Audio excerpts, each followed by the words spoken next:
katakan dia adalah waktu bagi manusia dan haji. Tapi ada ibadah kita yang hitungannya pakai matahari. Apa contohnya? Sholat kita.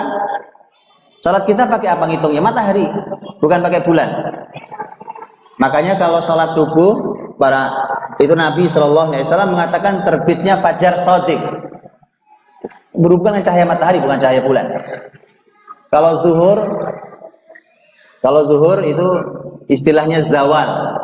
Indaz zawal. Zawal itu matahari yang bergeser sedikit setelah sebelumnya persis di atas kepala manusia. Untuk menandainya kalau matahari di atas kepala persis itu nggak ada bayang-bayang. Kalau didirikan gini nggak ada bayang-bayang, kanan nggak ada kiri, nggak ada. Karena persis di atasnya nggak ada bayang-bayang. Begitu mulai ada bayang-bayang sedikit berarti dia udah mulai zawal. Zawal itu mulai tergelincir sedikit, nah masuk waktu zuhur. Begitu seterusnya. Asar, maghrib, isya sama. Maghrib umpamanya kemunculan asyafaqil ahmar. Ketika maghrib munculnya awan merah di langit. Awan merah hasil apa? Cahaya matahari yang terbenam, muncul awan merah. Jadi sholat kita adalah ibadah yang hitungannya menggunakan matahari. Karena itulah maka Allah gabung dalam satu ayat dengan penjelasan Quran yang mukjizat tentang hitungan matahari dan bulan yang dalam Islam dipakai dua-duanya. Allah Subhanahu wa taala berfirman dalam surat Al-Kahfi ketika Allah menyampaikan tentang berapa lama anak-anak muda itu ditidurkan Allah dalam gua.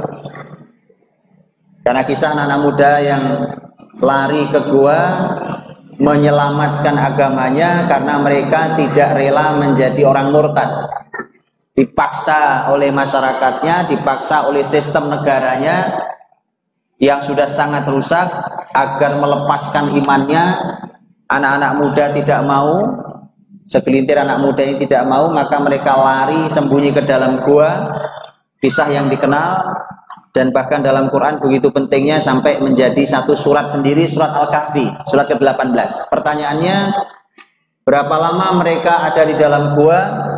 Allah berfirman, "Walabithu fi kahfihim thalathami'atin sinina wazdadu tis'a." Mereka tinggal di dalam gua itu, Allah tidurkan selama 300 tahun tambah 9. Jadi berapa? 309. Ini oleh para ulama dibahas, Pak. Karena ini cara membahas Quran. Itulah kenapa sebenarnya ngaji Quran dengan terjemahan itu nggak cukup. Mesti ngaji tafsir. Ini saya kasih contoh, Pak. Nggak akan ada di dalam terjemahan pembahasan yang saya contohkan ini.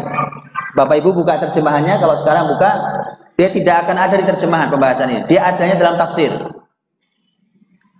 Para ulama bertanya, mengapa cara Allah berfirman di ayat ini agak aneh? Di mana anehnya? Mereka tinggal di dalam gua 300 tahun tambah 9. Kenapa tidak langsung 309? Ini kelamaan, Pak. 300 tambah 9 kan 309. Bukan begitu? Kenapa harus 300 tambah 9? Di dalam bahasa Arab pun, dalam bahasa Arab yang sangat menjaga sastra, karena orang Arab kelebihannya mereka punya sastra sangat tinggi. Itulah mengapa Quran turun dengan bahasa yang sastra yang paling tinggi. Dalam bahasa Arab pun tidak benar kalau sesuatu yang harusnya ringkas kemudian dipanjangkan. Oh, bisa bicara 309, mengapa 300 tambah 9? Kelamaan. Untuk itulah maka para ulama membahas Quran itu tidak ada yang sia-sia. Justru Quran sering menyembunyikan sebuah ilmu besar hanya pada kata dan huruf dalam Quran. Dan itu bisa diungkap oleh ahlinya. Imam Ibnu Katsir rahimahullah ta'ala dalam tafsirnya. Nah, tadi saya bilang, Pak, ini bisanya kalau Bapak Ibu baca tafsir, kalau terjemahan nggak ada. Dalam tafsir Imam Ibnu Katsir menjelaskan mengapa cara Allah berfirman seperti ini. 300 tambah 9, bukan 309. Apa kalau disebut 309 salah? Tidak salah kalau sama dengan, tapi ada ilmu yang hilang. Apa yang hilang? Nah ini, apa yang hilang? Ternyata Allah ingin memberi isyarat.